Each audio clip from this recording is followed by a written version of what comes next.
how to get Rosalia new font update on Instagram. To get the new font update, firstly check for any updates that may be available. Open App Store or Play Store on your device. After that, go to the search bar on the top and search for Instagram. Once you search for it, look for any updates that may be available for this app. If there are updates available, click on the update option to update the app. If not, then open the application on your device. Once opened, at the very bottom panel, you will see your profile picture. Click on it to go to your profile section. At the top right corner, click on the 3-line icon. Now here, scroll down and click on the help option at the bottom. Now select the first option, report a problem. Then click on the option report a problem without shaking. Another interface will show up. Here click on include and continue.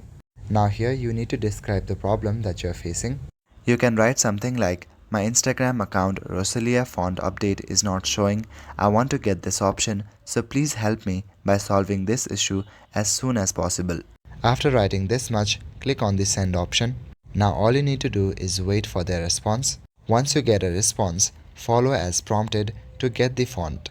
That's all for today. Thank you.